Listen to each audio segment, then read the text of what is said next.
Hello, everybody, and welcome back to Countdown to Infinity. I am your host, James, and I'm here with my co-host, Matt. Matt. Hi. I didn't forget your name. I was just letting you introduce yourself. Ah, I see how it is. You weren't testing me to make sure I hadn't forgotten my name? It's a very real possibility. I know you pretty well, Matt. I could see you forgetting how to, say your name. Mm-hmm.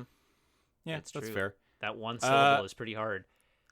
So, hey, we're back, but we haven't seen Endgame yet, and there's a very good reason for that. It's because, A, we were not invited to the LA premiere last night, which I think is just really rude. Because I we did a podcast about the whole series and put in the time and effort, and I feel like the least they could have done was invited us. Mm-hmm. I mean, we're clearly the only MCU podcast and the only people that like these films. Exactly. Anyways, so we didn't get invited to that, which was rude. And now it's the day after. It's Tuesday, April 23rd. We apparently didn't get invited to critic screenings either, because those happened today. I would have much rather been invited to the world premiere. Well, yeah. The red carpet thing last night.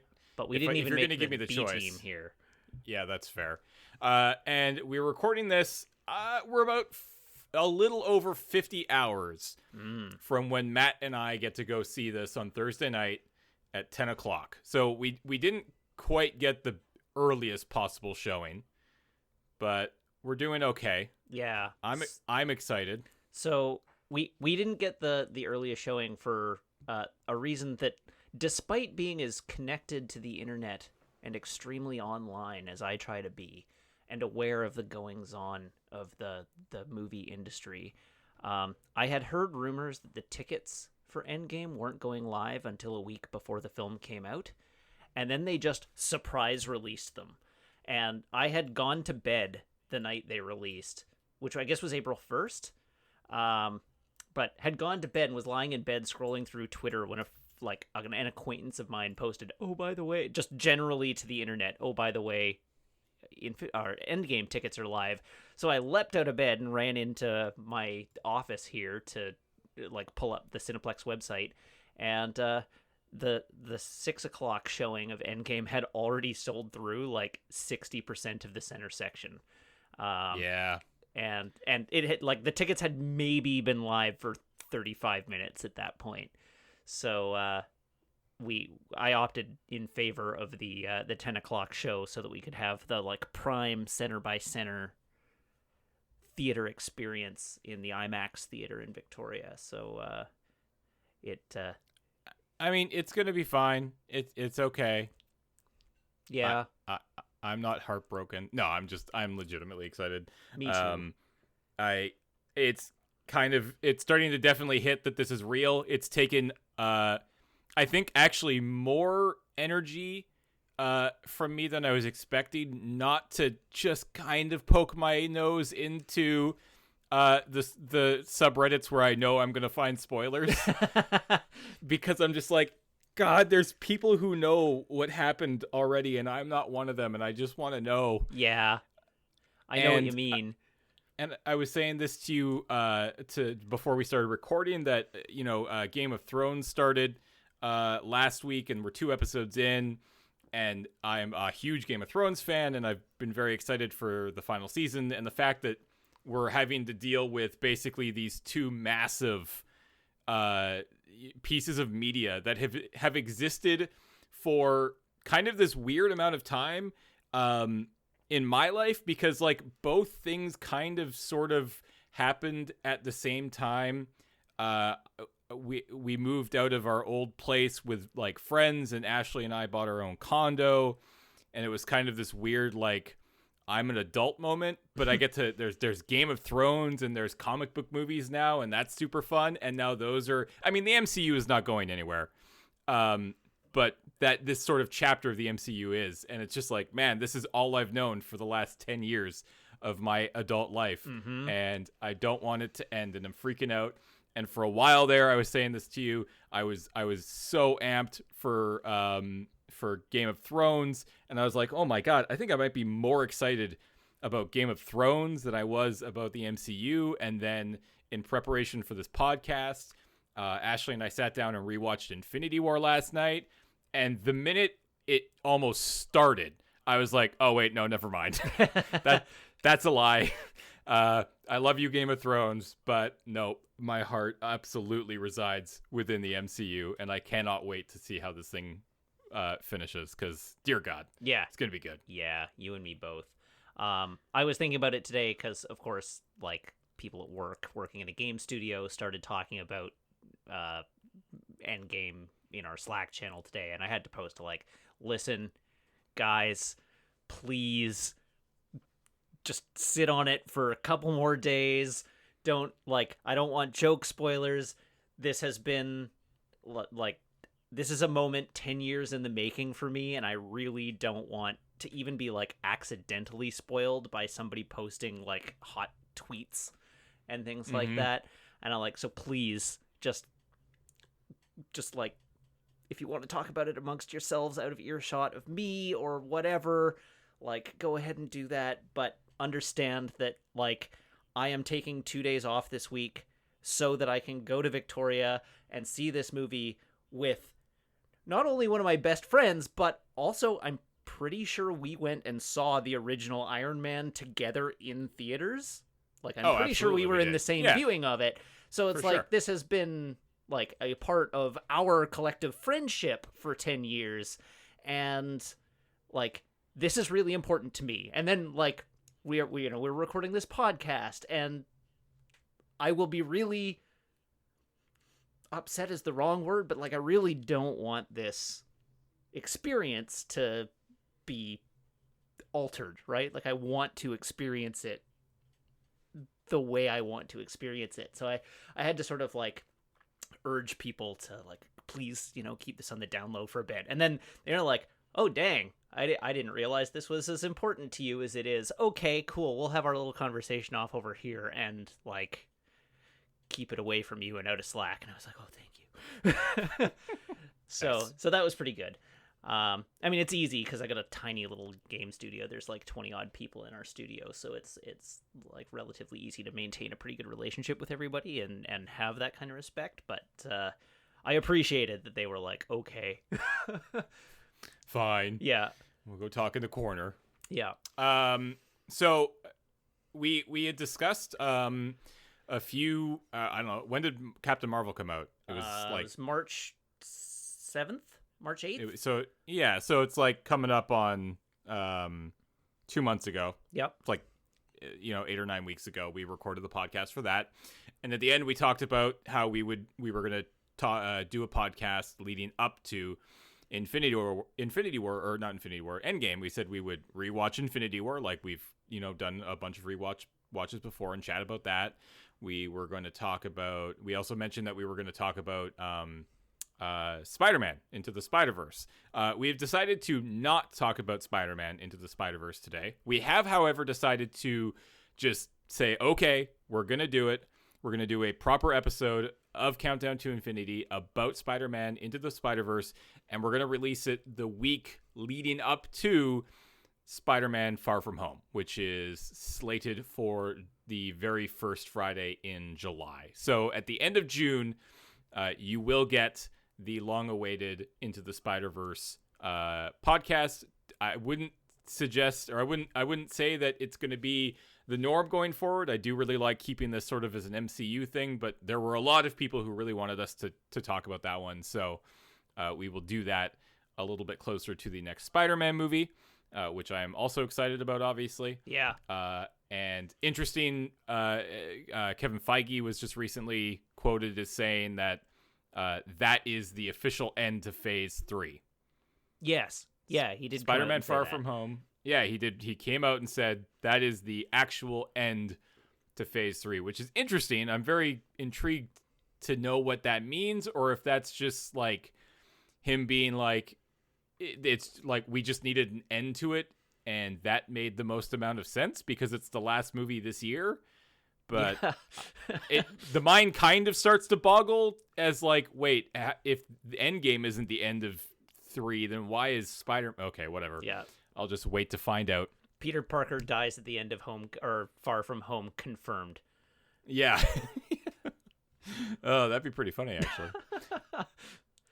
So for today, we're gonna chat about just Infinity War. We've both rewatched it very recently. We might chat a little bit more about Captain Marvel. But yeah, so for me, when it comes to the number of times I've watched Infinity War, I saw it twice in theaters. Only twice. Yeah, I saw it twice in theaters, and I saw it. I've now seen it 3 full times at home. Once, I think the day or two after it was released on digital media, like I rented it from iTunes or something like that. Right. And then I watched it at Christmas time because it just seemed like a good idea. Mm-hmm. We were, some time off. Let's watch a fun movie. And now it's on Netflix, which is great. So I watched it on Netflix yesterday with Ashley in anticipation of this podcast. I was very kind of upset that Disney does not release the only way that you can watch a Disney movie in 4K is through physical media right now. Yeah, by buying the 4K disc. By buying the 4K disc. And I recently bought a brand new TV. It's right. gorgeous. Yeah, it's great. it's the same TV. Yeah, it's the same TV Matt has, but a bit smaller. And I'm okay with that. I'm a big enough man to admit that. But what I don't own is any way to play 4K media, nor do I really have any intention of buying one, at least not right now. I could see myself maybe getting, obviously, like the PlayStation 5. Right. I mean, I assume in a couple years, but that's both of the future consoles will support 4K playback. But the thing is that 4K playback is completely available via streaming services. Yes. I've watched 4K content I've rented movies via YouTube. I've watched them on Netflix. It's just for whatever reason, Disney does not allow streaming of their content at 4K. I assume until we get Disney Plus. I mean, I say we. When the States get Disney Plus later this year, and we inevitably probably get it sometime in 2020. They're saying before the end of the year in Canada. Are they? Yeah, they are. I had originally seen that it was going to be early 2020, but if they're saying end of the year, perfect. I'm obviously going to be subscribing to that service. No doubt. There's no questions about it, especially if I can stream every MCU movie in 4K. Yeah. I mean, I have bought every MCU movie that is currently available in 4K. I have purchased. So I have the complete 4K collection currently. Captain America, Winter Soldier, and Civil War came out today, in fact. Nice. But they only have released maybe half the movies on 4K media so far. I assume most, like, the more recent ones. Yeah, it's mostly the more recent ones. All 3 Avengers, all 3 Captain Americas, Thor Ragnarok, Black Panther, Ant-Man and the Wasp, Guardians of the Galaxy 2, and am I missing one?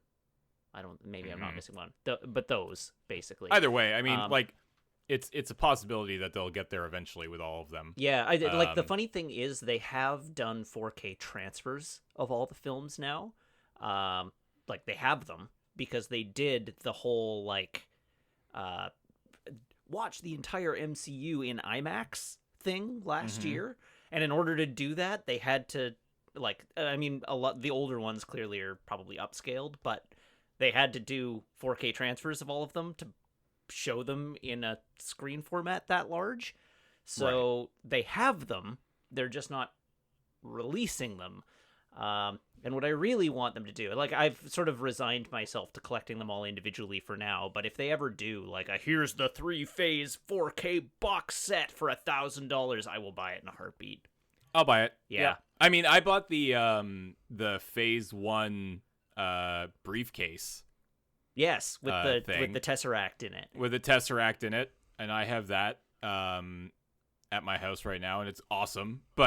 And I believe they made one for Phase 2, but it definitely didn't see quite either the amount of hype or the production. Yes. They just didn't make as many, which wouldn't surprise me. But yeah, you're right. If they release I guess, was it 23 by the time Spider-Man Far From Home comes out? Yeah. Because this is 22, right? Yeah. Endgame's 22, Spider-Man's 23. If they came out in a few years and said, here is, 23 MCU films, all 4K Blu-ray in this gorgeous packaging, it's going to cost you $9.99 US, I will snap by that. Yeah, you know in what? a heartbeat, I'll snap by that. I don't even want it to be in gorgeous packaging. I want it to be in a box. I don't need a statue. I don't need a Tesseract. I don't need it to be in a suitcase. I want it to fit on my shelf. That's fair. Like, I mean, it's just going to be in something. You know the Battlestar Galactica box that's just like the Yes, I folio do. and is just like a giant cardboard folio case that fits in your bookshelf? Yep. Give me one of those filled with Avengers movies in 4K. Like, Yeah. that is all I want. I don't want the clutter. I just want the brick of movies. Yeah, that's fair. And I will buy that if I don't own anything to play them on. Yeah. I will buy that. So I guess, dear MCU or dear Marvel Studios, Yeah. you now know that you have two sales. Yeah. I guess. Dear Kevin Feige, Please, if you would like to make. extract $1,000 from me, please create this piece of merch. Yeah, exactly. When did you most recently watch Infinity War? Last week. You watched it last week? Yeah, I rewatched All right. it in anticipation of this. I did all my homework because you didn't tell me until literally this evening that we weren't going to be talking about Spider-Man. So I thought about it, and I rewatched Spider-Man 2 weeks ago, and just the more I thought about it, the more I realized I kind of want this I just wanted this to be a, hey, let's get hyped for Endgame, Yep. and not just shoehorn Spider-Man in. So I'll probably now watch Spider-Man again in a couple weeks, just to get it fresh in my mind. But I mean, that movie's awesome. It's I love really it. good. I'm very excited to talk about it. So It's so good. So do you still like Infinity War? I do still like Infinity War. I watched it, as I said, a couple of days ago, and upon completing it, went into our Slack and just posted, man, Infinity War is a great movie. I believe, actually, I said, what a tremendous film. I really like it. It's really good. I think it does a lot of stuff that's really interesting. But also, on the 4K version, I rediscovered the loose thread on Black Panther's outfit, and the movie is once again ruined for me. That's fair. It turns out that they didn't edit it out. I just didn't see it in my second viewing, and it is definitely still there. All right. He's got a loose thread on his outfit, so my immersion is ruined. 0 out of 10, literally unplayable. That's fair.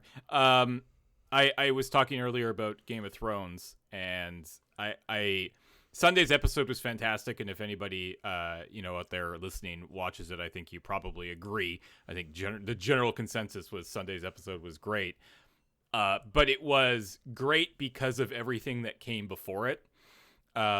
If somebody came up to me and said, "Hey, show me the best episode of Game of Thrones," I wouldn't show them Sunday's, even though it's probably my favorite episode of all time now. Because with no context, it's just a bunch of people looking terrified talking to each other for an hour, which is great for those of us who have invested so much time and love and energy into the series. And that's exactly the same for Infinity War, right? Infinity War is the absolute sum of everything that came before it. It works because of everything that came before it. Yep. And it's never the movie that I would show somebody coming in being like, show me your favorite Marvel movie. Because I think Infinity War is still probably, and I'm going to just go on a limb here and say that Endgame is about to dethrone Infinity War. But Infinity War is my favorite because of what it means and represents. Yeah. It's not the best film by any means, I don't think. I think it's an entirely incredible film, but there are still movies inside the MCU that probably tell far more cohesive stories that would make sense to a random person, whereas it's just like, oh, here, how about you watch you've never seen MCU? Here, start with Infinity War and see how that treats you. It's definitely not the film I would pick to be like, show me a single film encapsulation of what the MCU means. This is not it. No. This is like the encapsulation of, as you said, everything that's come before it, but it's not a snapshot. It is like a setup. And whereas something like the Avengers, the first one, is much more like, here you go. Absolutely. Here's your picture of what the MCU is, and you can extend this template to anything else in the franchise, and you'll have a pretty good idea what you're going in for. Yep. The other thing that I don't know if I'd necessarily forgotten, but as I was sitting there, I was just kind of unbelievably impressed with just how well that movie flows. Like, it just very seamlessly tells this really great story. It's got, a pretty long runtime at just over 2.5 hours. Well, you are like a little baby. Watch this. And I know that we're in for 3 hours and 1 minute. And 2 minutes. Is it 2 minutes on Thursday night? And I'm excited. And from everything that I've read so far, because I have seen at least reactions. I have seen people's reactions to the film. I have seen some tweets. And generally speaking, in fact, I haven't seen a single. I mean, there's obviously always going to be people who are like, it may be scoped a bit too big. But those are the same people who say every Marvel movie scopes a bit too big. Yes. And relies too heavily on CG for their fight scenes. Just like, of course. Like, what? Yes. Why do you think this movie, of all the movies, would be any different? Why is that still a criticism? Yeah. This movie struggles under the weight of its own indulgent spectacle. And it's like, yes, that's what I'm going to this movie for. Are you kidding me? Yeah, exactly. Like, people have talked about how, like, more than ever, there's a lot of just blatantly fan servicey things in this one, in Endgame. And it's just like, what were you expecting there not to be? Like, this movie was made for the people who have watched the 21 before it. And not only is it made for the people who've watched the 21 before it, it's made for the people who've watched the 21 before it 100 times. Yeah. It's made for the people who have made podcasts about it and YouTube series about it. Like, of course there's going to be fan service. Of course I'm excited for it. I'm excited. It's going to be great. Yeah. But as for Infinity War, I don't know. Was there anything on this most recent viewing other than Black Panther's lone loose thread that has ruined the MCU for you forever? Yes, it retroactively ruined all previous films as well. Yeah. No, I don't really think anything stuck out. I agree with you. The movie flows really well. It's really engaging. I am still really interested in the film as being like the story of Thanos' quest, and the depiction of Thanos and his psychology to an extent, and sort of like his motivations and so on. I know after the film came out, there was a lot of various think pieces and essays talking about how, and there's the contingent of the internet even that's like that, Thanos was right, even ironically, but the movie doesn't really cast him as empathetic. Like, it sort of does, but it really doesn't.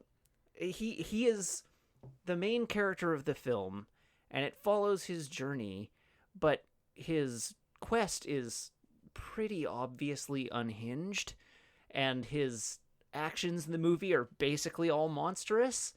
And well, it's just like, he just oversimplifies everything. Like, yeah, he just seems so bent on this idea that snapping his fingers and wiping out half of the population of the universe will just instantaneously fix all of our problems. Right. And it's obviously like, it's just not so going simplistic. to. Yeah.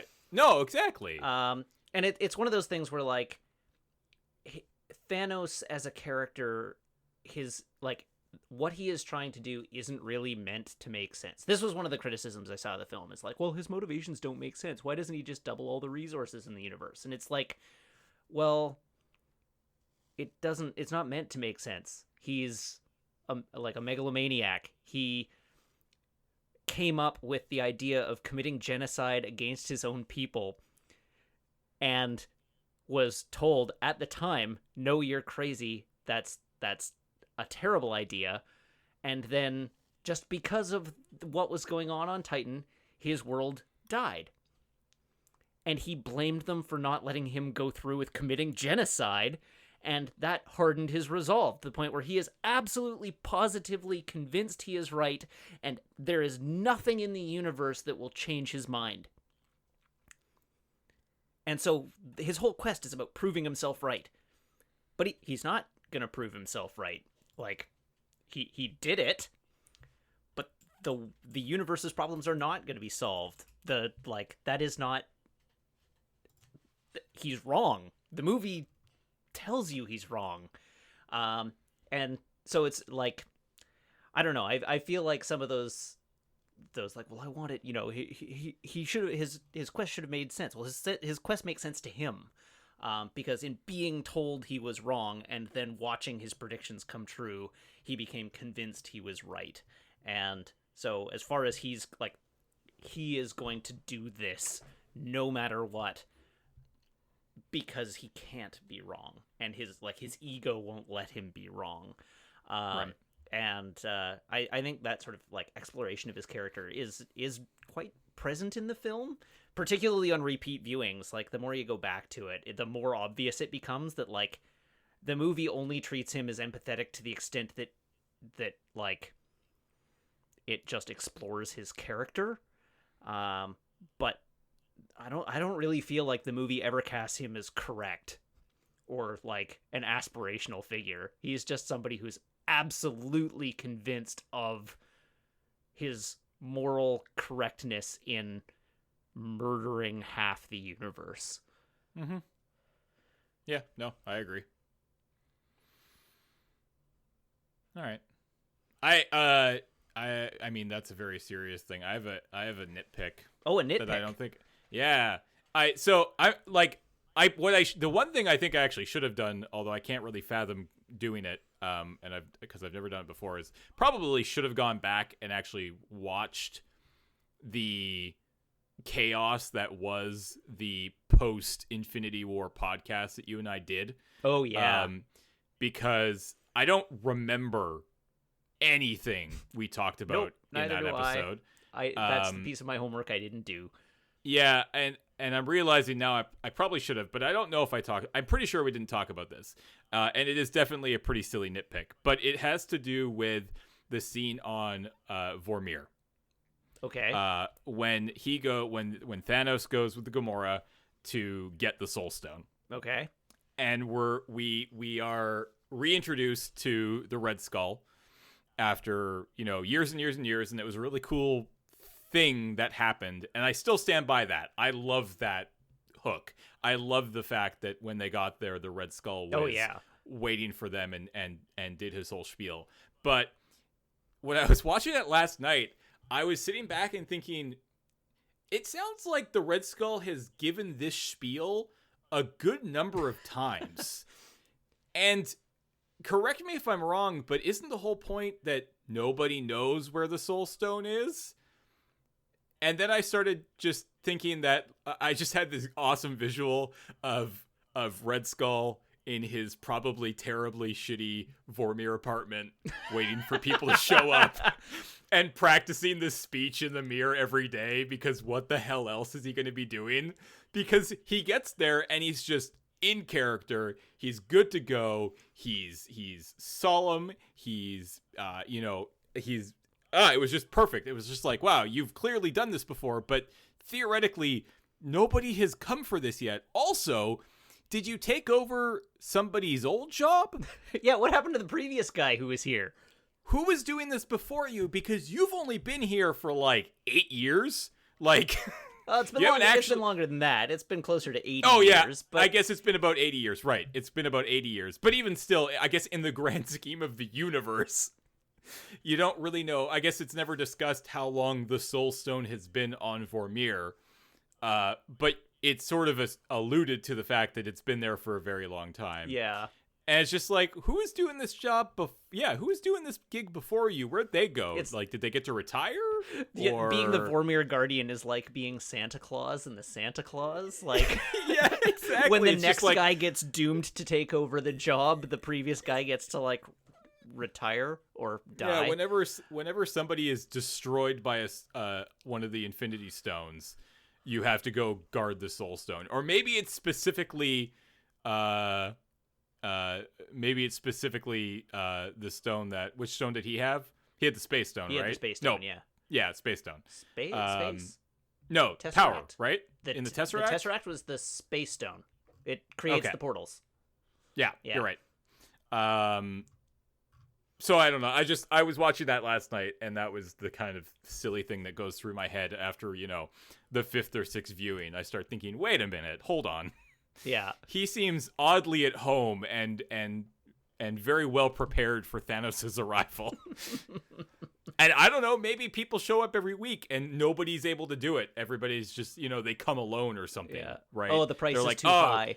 Oh, dang, the price is too high, or oh no, I left my loved ones at home and it's a really long ways away and I don't feel like going back and coming. You know what? You just keep the Soul Stone.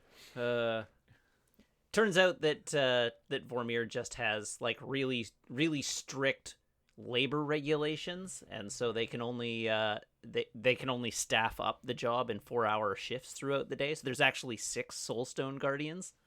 Ooh, I like it. That'd be good. Pays good too. Yeah. You said you rewatched Captain Marvel? I did. Yeah. Anything new there? Yes, actually. So that's sort of what I wanted to touch on, because after our last podcast on Captain Marvel, naturally, we received a lot of feedback in the comments and on Twitter. Or specifically, I received a lot of feedback in the comments on Twitter regarding my articulation of my criticism with the film, is how I'm going to put it. So I wanted to touch on this because I kind of want to cop to the fact that in that podcast, I kind of contributed to the chorus of white dudes who came at that movie from the wrong angle. And while we did sort of like get around to, like in talking it through, we did sort of get around to the idea that the way the character arcs work in that movie was that like Yon-Rogg was being a sexist dillbag, and that he was undermining Carol. I don't think we ever really got to a strong articulation of the character arc. And so after part of that is because in the case of our discussion of Captain Marvel, that was basically like we had moved on from movies that we had watched a whole bunch of times into movies that we were watching and discussing basically for the first time. Right. And so that conversation was as much us sort of working through our understanding of the film as it was like us coming with an educated perspective on it. So I went back and I read a bunch of the commentary that we got on our video. And I read think pieces and so on, and to try and get a feel for the film and to try and understand why people disagreed with me as vociferously as they did. And yeah, I want to actually revise my opinions of that film a little bit. So I went back to the movie yesterday and watched it again, because it is, of course, still in theaters, with an eye towards understanding Carol's arc as clearly as I possibly could. And I had originally, like, when we talked about it the first time, described it as being kind of loose, and that I felt like the thematics weren't really well integrated. And I actually, I think I was wrong. I think the angle that I was coming at it from was that of a white cis dude. And so I went back to it trying to sort of really focus on what other people were getting from the film. And it sort of came to me that like the primary arc for Carol, I think, is her realization that she is investing in people and institutions and looking for validation from those people and institutions that habitually hold her back and undermine her and have throughout her life. And I think on rewatching it with that in mind, the movie comes together a lot more strongly for me. And the Jan Rog plot comes together a lot more strongly for me. So, as I said, we sort of got around to the idea that he was being a sexist jerk. But I actually think that it's maybe even a little bit more nuanced. Like, his actions in the film are even a little bit more nuanced than that. Because I think one of the things that made it a little more difficult for me to read the first time around, was we see what we see of Kree society is depicted as being pretty egalitarian. Like, we don't see Jan Rog treat Minerva the same way he treats Carol. And the way he treats Carol is all couched in language about like trying to help her realize her potential and like trying to be the best version of herself and so on. But his actual actions are undermining her ability to do that. And I think they're maybe casting it in a way of like, you know, he's talking the talk of supporting her, but being confronted by a woman who has so much more power and capability than him, he's like manifesting an insecurity, and it's actually like an even more noxious sort of sexism that is manifesting in Jan Rog, where like he's all smiles and like, I'm trying to help you. Well, actually, like, but only so long as you don't surpass me. And so at the end of the movie, when Carol sort of comes to the realization that she's like, well, I've been essentially that sort of she's been looking for validation from the wrong places, and that she doesn't need that validation. And that what is important is sort of her embrace of her own power and finding her own way and like being true to herself rather than true to what is expected of her. That makes that catharsis moment at the end of the movie really, really, really work. And so after, like, it took me a little while to get there to where it's like, oh man, this movie is actually firing on more cylinders than I gave it credit for the first time. But I actually think it is. It is working a lot better than I gave it credit for the first time. I mean, I do hope that, because I mean, that's another shift with these movies too, right? We saw it with Black Panther. We see it in Captain Marvel. Beyond representation, just the stories that they're telling are getting to be more than just your standard, good versus evil, shown through the eyes of, a character like Iron Man or Thor or Captain America. I'm trying to get to the point that these people all have something in common. So I'm excited. I think that we're going to see a lot more really impressive growth with the storytelling moving forward with these series. And we'll need to watch them maybe a little bit more closely sometimes, which is never a bad thing. Yeah, and I'm here for it. And like, again, we mentioned it in the episode, like, this movie is not necessarily for, I mean, it is for you and me insofar as it's like a Marvel movie and they want Marvel fans to watch the movie and enjoy it. Yeah. But it's not for you or me. It certainly can mean a lot more to others. Absolutely. Than it can to us. And that's so really cool. The extent to which it works or does not work 100% for me is more or less beside the point to the value of the film.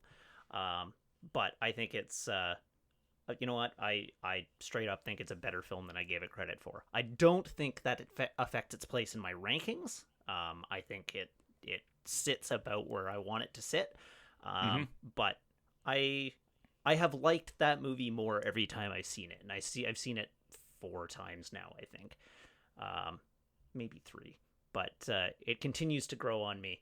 So I appreciate that I got lots of feedback on the last episode, because it did inspire me to go back and give it another look, and I saw more there.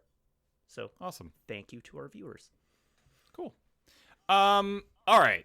So I think we're kind of coming to the end here. Do you want to make any outlandish predictions? Anything that you think would never happen but you want to see happen in Endgame? Obviously, spoiler warning if Matt says anything here that happens to be true. Okay, so how spoilery are we willing to get? You can go as spoilery as you want, as long as you can promise me that you're making this up. Okay, and so you haven't accidentally seen something. Okay, so that's the extent of how spoilery we can get. Yeah. But yes, warning to everybody listening right now: if you do not want even speculation, please stop listening now and just go watch the movie. Right. And then come back and listen to the rest of the podcast. Okay, so the reason I asked that is because I did see something, but it's not like plot detail. It's just I saw some people at the premiere who I didn't expect to be at the premiere, and so I. Hold on. Can I just say? I want to say something really quickly. Yeah. About that, I got so angry last night, and this just reminded me, and I'm sorry, but I was on the internet looking at my phone last night, and I came across this article talking about how star-studded, how everybody in Hollywood was at the Avengers premiere last night. And I foolishly clicked through thinking I will enrich my life in some meaningful way by reading this article, and then proceeded to literally just read a list of all of the people who were just in the movie. And it's just like, that's not how you can't. I was expecting like a bunch of random names to show up, and there were a few, like Miley Cyrus was there, right? But she was there because of her connection with Hemsworth, and it's just like, whatever. But it was literally just a bunch of people that have been in MCU films, and I'm like, well, of course they're going to be at the premiere for goddamn Endgame. Yeah. You know who wasn't at the premiere for Endgame, though? Who? Poor Tom Holland. Tom Holland wasn't at the premiere? Tom Holland wasn't at the premiere because he is in contractual reshoots for a movie that was supposed to... he is in contractual reshoots for a movie, I believe it's called Chaos Walking or some such thing, which is a young adult sci-fi movie where he's acting across from Daisy Ridley, which was made for $100 million and has probably doubled its budget in cost overruns at this point, was deemed unreleasable garbage in test screenings, and he is now in contractual reshoots for a movie that was supposed to have released in March of this year.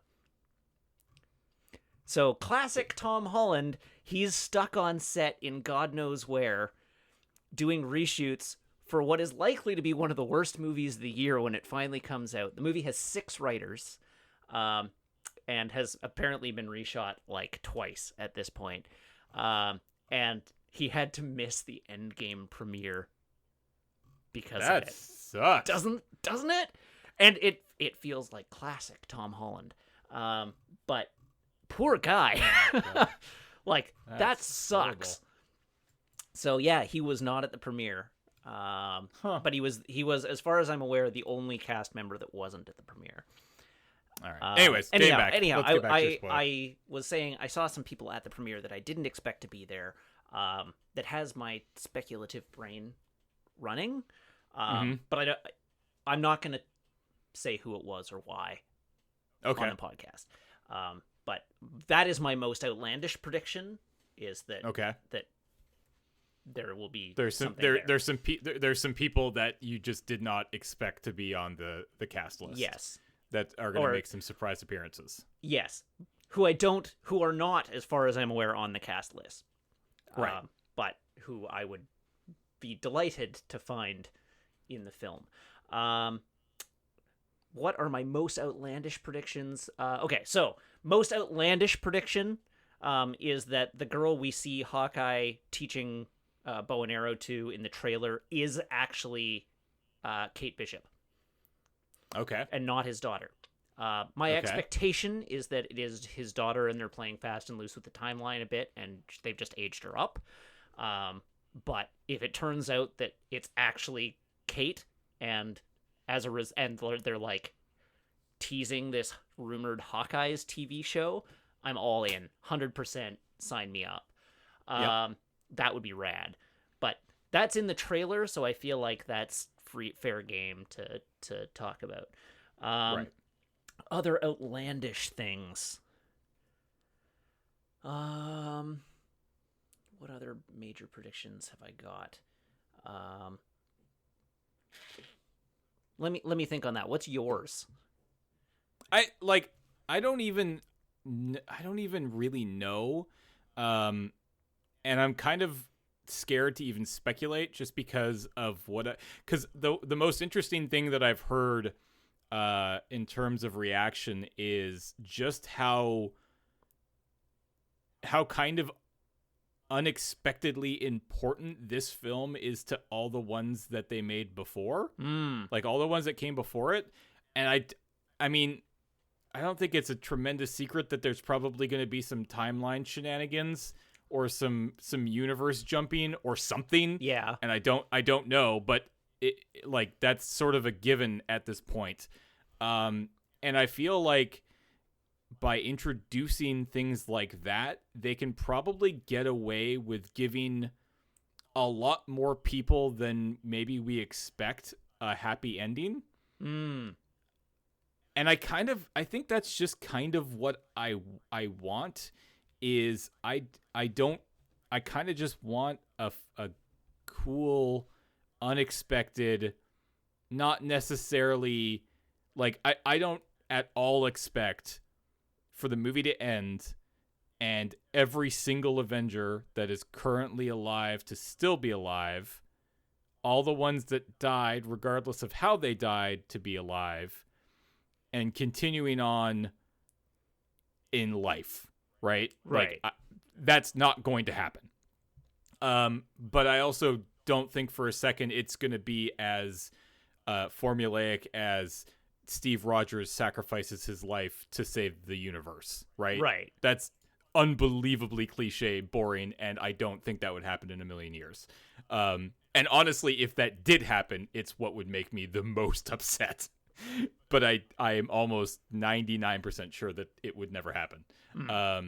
So I don't know. I'm just kind of hoping for a really unexpected ending to all of this. And it's kind of where I'm at with, this isn't a Game of Thrones podcast, but it's kind of where I'm at with that show as well, where that show is going to be a hell of a lot more ruthless.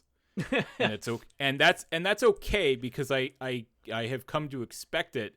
But what I want from that show is this is me talking about this week's episode again, is that I just want the idea of compassion and setting aside differences and working towards a greater good.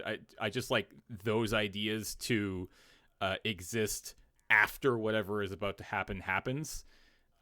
Because at that point it doesn't I mean, obviously I want all of my favorite characters to survive, but that's not going to be an option.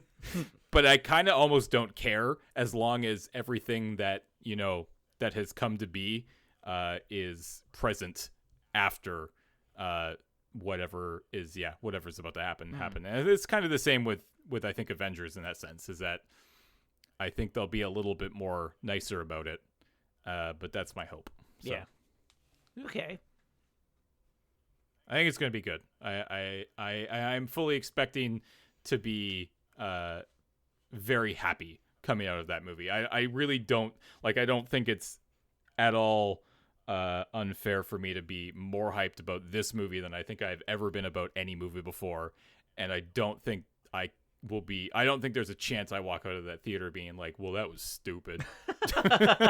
Right? Like, that's just not going to happen. 10 years like, for that? Yeah, 10 years for that. This is the one they decide to completely punt on? Please.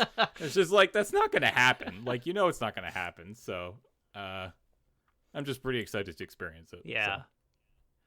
Yeah. All right. Well, maybe we should just leave it at that. And get excited that in 51 hours... Is it 51 hours? It is 51 hours from right this second of recording. I find that hard to believe, considering it's now 7:36. Yeah. So, 48 hours plus 3. No, it's less than that, right? Yeah. 10 o'clock. It's 49 and a half hours. Well, I mean, we have to get through commercials and previews, so it'll probably actually be that. It'll be closer to 50 hours because, there's going to be 15 minutes of ads and then another 25 minutes of trailers. But man, think of the cool trailers we might see. They're going to attach some pretty dope trailers. I hope to this so. movie, right? They better. There's going to be a here's my outlandish prediction. Uh-huh. Surprise trailer for Guardians 3. Oh, damn. I mean, no. Turns but out sure. It turns cool. Yeah, well, you asked for outlandish predictions. Turns out they've actually kept James Gunn on retainer this entire time. And the entire cast protest was all staged PR to give them the justification to bring him back on once the Fox merger had completed, but they've actually secretly been working on Guardians 3 this whole time and surprise drop a trailer with Avengers. All right. That's my tinfoil hat conspiracy theory. All right. Which is 100% not going to come true, but yeah, no, it's not. I would be totally here for surprise drop trailer for any of the movies they've been working on, though. Yeah, like any something. of the Phase 4 films. Yeah, that'd be sweet. Yeah, I mean, I assume we're gonna hear about them sooner or later. Yeah, I mean, when's D23 or whatever this year in August? After Spider-Man comes out, they will have to give us the slate for the next at least the next year. Yeah. Yeah, we don't have any idea what the next movie after Spider-Man is, really. I mean, it's probably Black Widow at this point, which I think is the only one that's filming right now. Yeah. No, that's fine. I can't even think of whatever. I'm about to sneeze. I'm sorry. I can't even think of whatever else is filming. Because we know Black Widow is quite far along in development. We know Doctor Strange 2 is being worked on, but I think it's still in scripting.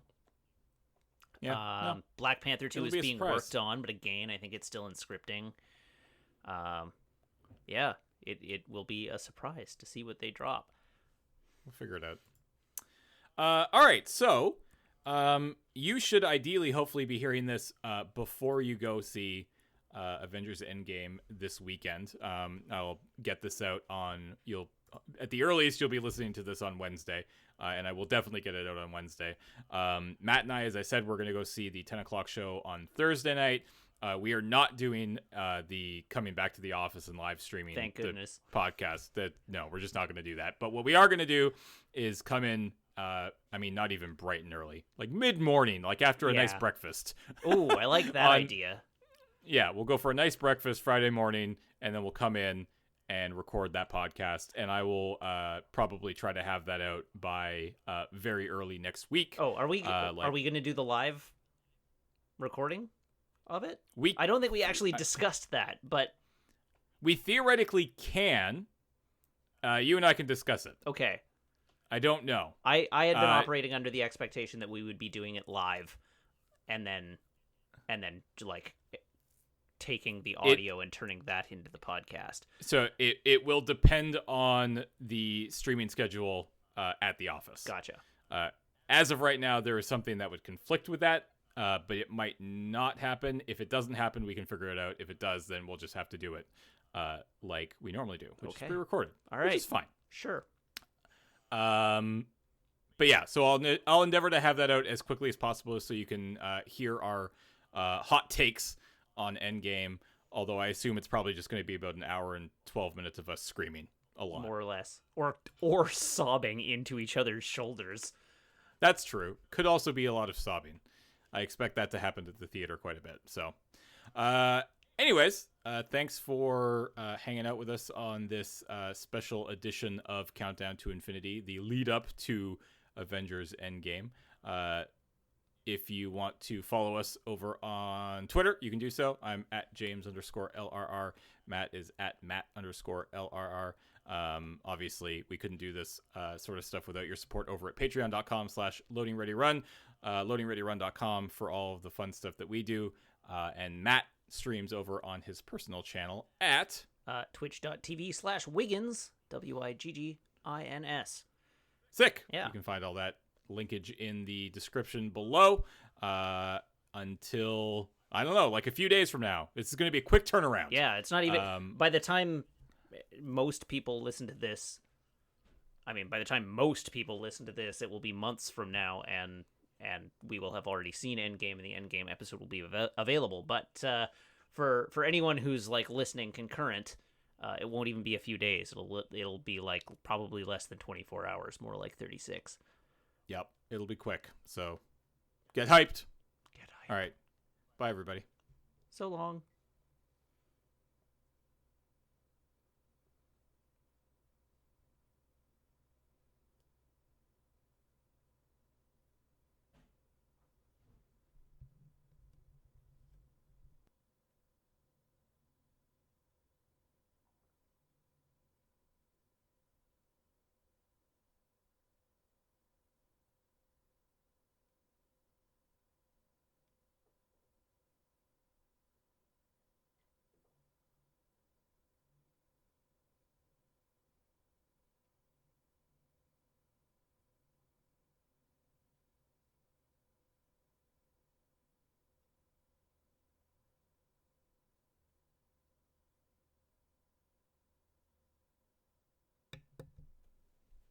Are you still here?